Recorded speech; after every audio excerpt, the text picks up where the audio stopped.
Sveiki visi, dar kartą sveikinu su kalendoriniu pavasariu. Ir atvykau aplankyti aš savo labai mylimą Sengirę prie Strėvos upės. Ir taip gera, iš tikrųjų, tos Sengirės energija yra visai kitokia negu šiaip paprasto miško. Absoliučiai kitokia.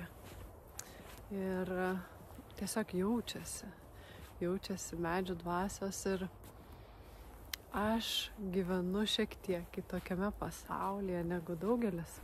Mano pasaulyje augalai ir gyvūnai turi dvasias, su kuriamis galima komunikuoti.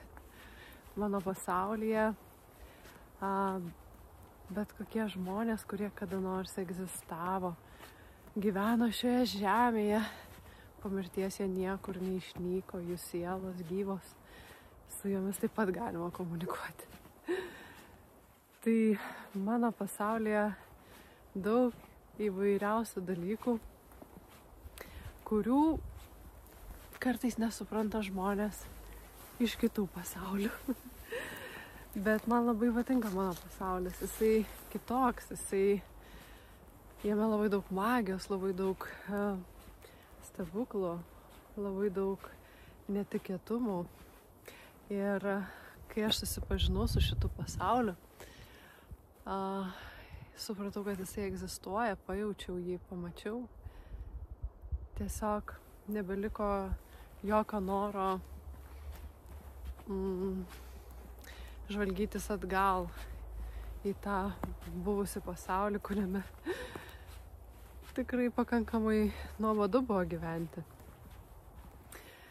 Tai tiesiog norisi jūsų paklausti, kaip atrodo jūsų pasaulis.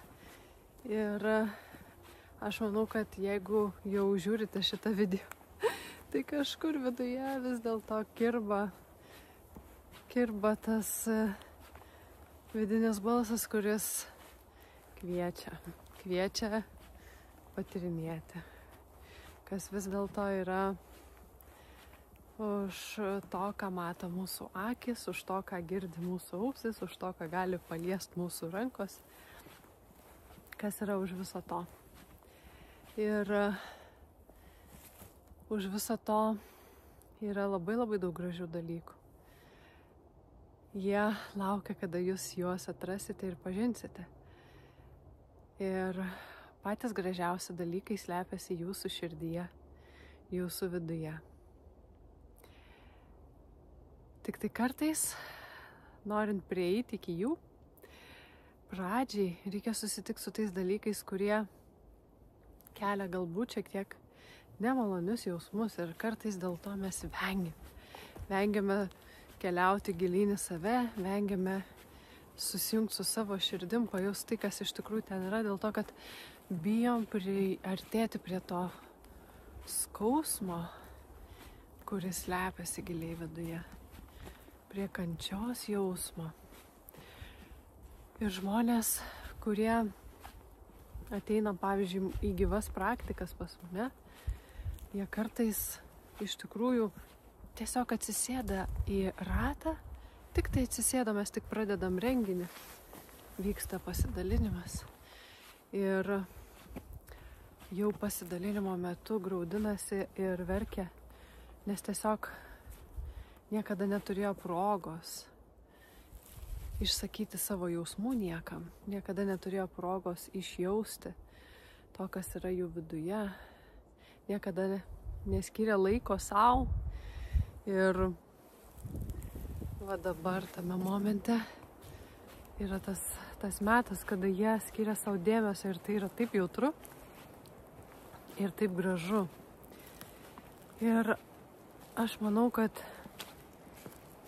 labai svarbu yra nuolat skirti dėmesį savo. Nesvarbu, kiek jūs esate kursų išklausę, nesvarbu, kiek programų sudalyvavę.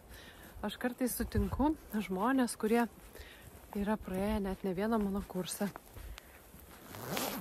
Kai kurie iš jų tikrai labai gražiai pasuko netgi vedlių keliu, veda savo praktikas. Kai kurie žmonės vis dar, taip sakykime, gyvena tame savo gyvenime, tačiau kartais sutinku ir matau, kad žmogus pametęs tą kelią, jisai nebepraktikuoja ir iš karto matosi. Iš karto matosi, nes, tie, kurie pasuko vedlių keliu, tai jie automatiškai po sąmoningumo praktikos yra jų kasdienybėje ir nuolat daro tas praktikas. O kai kurie, tiesiog, galbūt tuo metu, kada klausė programas, labai gerai jautėsi, nes iš tikrųjų tas palaikymas nuolatinis buvimas sąmoningoj bendruomeniai, praktikų darimas labai stipriai keičia vibracijas ir atveria galimybę stipriau susijungti su tuo, kas yra viduje, su gerais dalykais, nevengiant ir nemalonių, tiesiog viską priemant ir išsilaisvinant. Ir tas kasdienis buvimas, kasdienis buvimas bent minimaliai tame ryšy su savimi, su dieviška energija, padeda nepamesti pilnatvės jausmo, džiaugsmo, meilės, sveikatos, tiesiog balanso gyvenime. Todėl tikrai labai svarbu tas balansas. Kiek mes fiziniam pasaulyje praleidžiam laiko, tai atsverti turim ir tiek laiko, galbūt ne pusę, kiek jums išeina, mažiau nei pusę laiko dvasiniam pasauliui skirti lygiai taip pat. Aš gavau neseniai labai gražų laišką iš vienos merginos, kuri po naujų metų prisijungė prie mano Contribui platformos.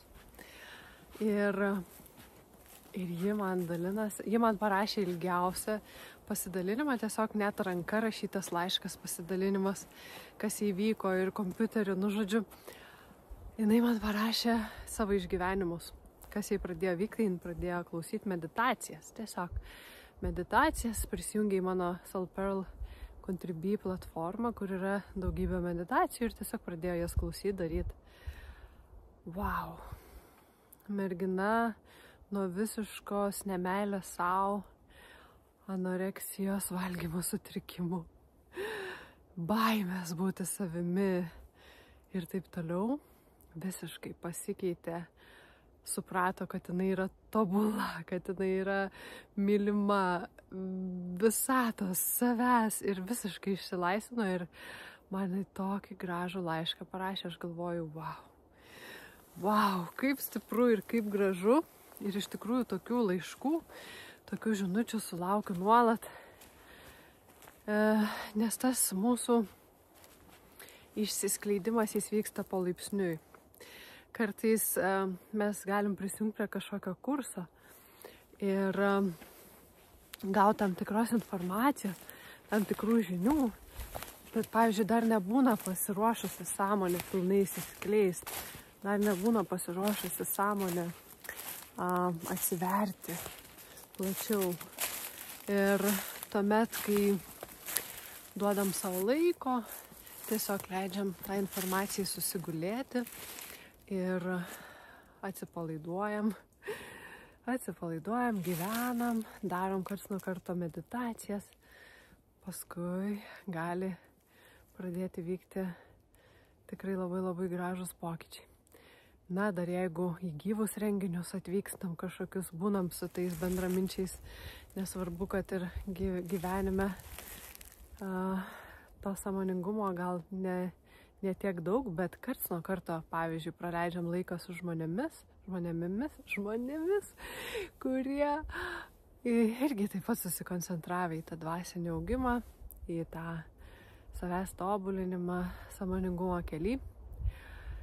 Tai dėl to aš labai kviečiu visus, net ir tuos, kurie praklausė ten daugybę mano kursų, nepamesti kelio, išlikti sąmoningumo kelyje, palaikyti ryšių su žmonėmis, bendraminčiais, kurie lygiai taip pat skiria savo laiką ir turi tą patį tikslą dvasiškai augti ir tobulėti ir prisijungti šitą Soul Pearl meditacijų bendruomenę, kur medituojam, kur vis stipriau susijungiam su savo širdim, su aukštesnė sąmonė ir 4 kartus per metus susitinkam nemokamuose susitikimuose ir 1 kartą per metus audringai švenčiam Contribui gimtadienį. Tai kaip tik artėja pirmasis Contribui 1 metų gimtadienis gegužės 11, į kurį aš kviečiu visus.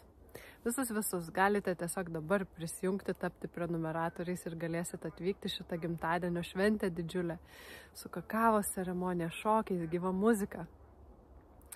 Tai labai jūs kviečiu prisijungti šitą bendruomenę, tapti jos dalimi ir pažinti tą kitokį subtilųjį pasaulį.